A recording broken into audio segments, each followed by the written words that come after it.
Halo pemirsa GPR TV, dari Sabang sampai Merauke, dari Miangas hingga Pulau Rote. Bertemu lagi bersama saya Mona Azari Disak dalam Kominfo Newsroom.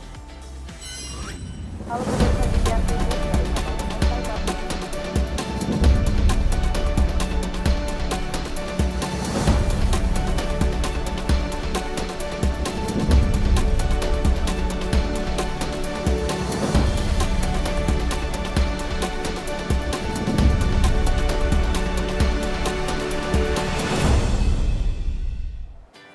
Pemirsa, kita ke informasi pertama. Presiden Joko Widodo mengimbau masyarakat agar menghindari kemacetan lalu lintas akibat puncak arus mudik yang diprediksi terjadi pada tanggal 28 hingga 30 April 2022. Mudik tahun ini menjadi mudik perdana setelah absen 2 tahun akibat pandemi COVID-19.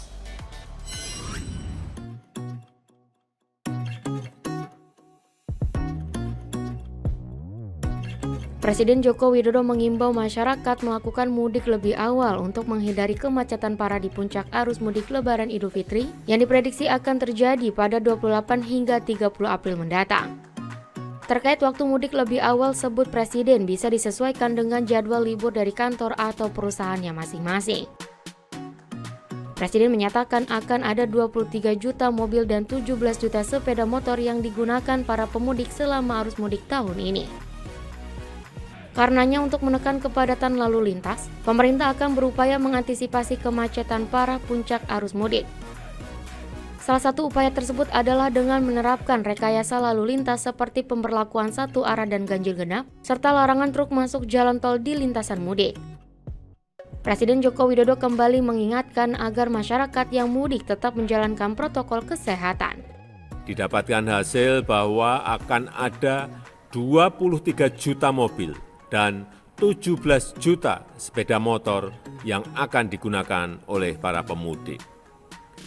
Ini adalah jumlah yang sangat besar dan diperkirakan akan terjadi kemacetan parah. Oleh karena itu, saya mengajak masyarakat untuk menghindari puncak arus mudik pada tanggal 28, 29, dan 30 April 2022. Dalam mengantisipasi itu, pemerintah telah menyiapkan rekayasa lalu lintas melalui aturan ganjil genap, pemberlakuan satu arah one way, dan larangan truk masuk jalan tol.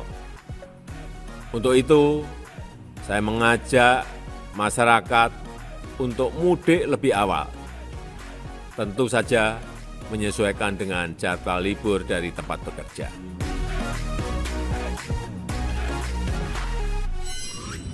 Tidak hanya itu pemirsa, pada momen mudik Lebaran 2022 ini pemerintah juga memutuskan anak-anak dan remaja bisa mudik tanpa perlu menunjukkan hasil COVID-19 baik PCR ataupun antigen. Namun syaratnya hanya dengan sudah mendapatkan vaksin dosis kedua.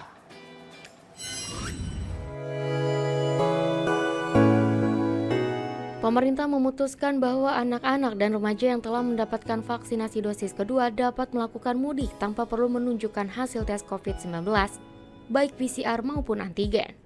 Keputusan tersebut diambil setelah pemerintah memperhatikan dinamika yang terjadi di masyarakat terkait kebijakan vaksin penguat atau booster sebagai salah satu syarat mudik. Hal tersebut disampaikan oleh Menteri Kesehatan Budi Gunadi Sadikin dalam keterangannya di kantor Presiden Jakarta, usai rapat terbatas mengenai evaluasi pemberlakuan pembatasan kegiatan masyarakat.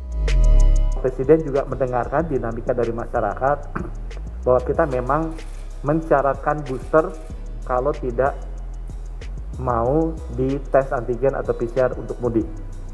Tapi booster ini kan hanya diberikan di atas 18 tahun ke atas.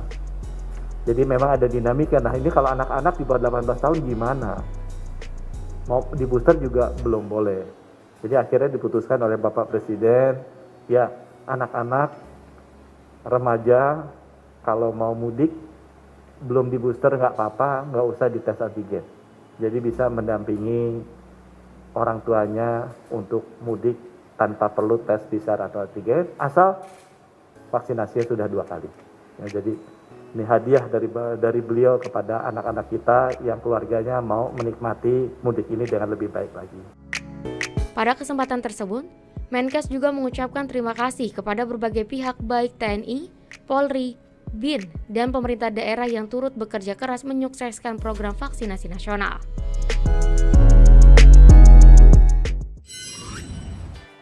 Dirgakum Korlantas Polri Brigjen Aan Suhana memastikan tidak akan ada penyekatan arus mudik Lebaran 2022. Hal tersebut berlaku pada arus mudik maupun arus balik pada Lebaran 2022. Kepolisian Republik Indonesia telah menyatakan bahwa tidak akan melakukan penyekatan selama arus mudik dan balik pada Lebaran 2022. Namun, Polri telah menyiapkan rekayasa lalu lintas untuk menghindari terjadinya kemacetan dengan memberlakukan one way di beberapa ruas tol. Selain itu, Polri juga akan menyiapkan gerai vaksinasi untuk memfasilitasi pemudik yang pada saat perjalanan mudiknya bertepatan tanggal pelaksanaan vaksinasi booster ataupun masyarakat yang ingin melakukan vaksinasi. Dirgakum Korlantas Polri Brigjen Aan Suhanan mengungkapkan hal tersebut dilakukan untuk memproteksi kesehatan masyarakat yang akan melaksanakan mudik Lebaran 2022. Untuk keselamatan pemudik, Polri juga mengimbau untuk mengecek dan memastikan kendaraan dalam kondisi prima dan tidak menggunakan kendaraan roda 2 sebagai moda transportasi karena berbahaya. Sampaikan baik di arteri maupun di tol, di rest area, kita akan mendirikan pos pelayanan dan gerai-gerai vaksin. Ini dimaksudkan bagi masyarakat yang belum vaksin ya dan mungkin mau vaksin di situ, itu bisa melakukan vaksin di sana di gerai-gerai yang sudah kita siapkan. Jadi saya sependapat jadi sesuai dengan tadi pernyataan kita, ini untuk kita semua, bahkan untuk memproteksi masyarakat sendiri yang akan mudik, jangan sampai nanti mudik sehat yang kita jadikan tagline ini tidak terrealisasi. Nanti pulang mudik malah jadi sakit gitu.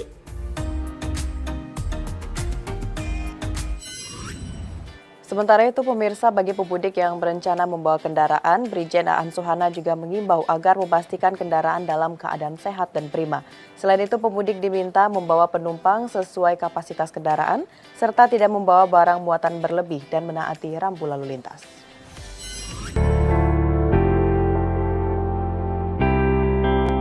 Direktur Penegak Hukum Korlantas Polri, Brigjen Aan Suhana mengimbau masyarakat yang hendak melakukan mudik agar menggunakan kendaraan yang layak dan tidak bermasalah, khususnya bagi pemudik yang akan membawa kendaraan pribadi untuk selalu memeriksa kendaraannya sebelum melakukan perjalanan mudik. Selain itu, Dirgakum mengingatkan kepada para pemudik agar membawa penumpang sesuai kapasitas kendaraan dan tidak membawa barang muatan berlebih atau overload capacity, serta menaati rambu lalu lintas selama perjalanan agar selamat sampai tujuan dan dapat menikmati hari kemenangan di kampung halaman. Selain membawa kendaraan berkeselamatan, Dirgakum juga meminta masyarakat yang akan mudik untuk memperhatikan kesehatannya. Apabila merasa lelah di perjalanan, disarankan untuk dapat beristirahat di rest area atau di pos-pos yang disediakan petugas. Diharapkan perjalanan mudik berjalan dengan lancar setelah 2 tahun masyarakat tidak melakukan mudik akibat pandemi COVID-19. Kita selalu prediksi yang terburuk ya, artinya prediksi nanti masyarakat akan memanfaatkan libur Lebaran ini dengan mudik, dengan melaksanakan tradisi mudik. Tentu dari kepolisian tetap menghimbau kepada masyarakat ya, dalam menggunakan kendaraan ini gunakan kendaraan yang berkeselamatan, mulai dari kendaraannya sendiri, kemudian penumpangnya tidak berlebih, sehingga masyarakat yang mudik ini bisa selamat sampai tujuan dan kembali ke rumah masing-masing dalam keadaan sehat selamat. Jadi ikuti aturan lalu lintas yang ada. Aturan lalu lintas yang ada adalah untuk melindungi para pengemudi maupun para penumpang dan pengguna jalan yang lain.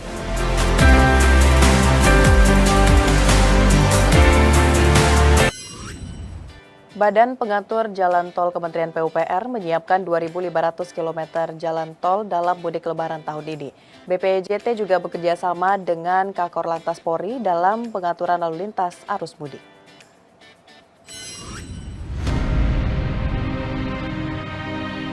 Badan Pengatur Jalan Tol Kementerian PUPR tengah menyiapkan 2.500 km jalan tol yang siap dilalui pemudik saat Lebaran nanti.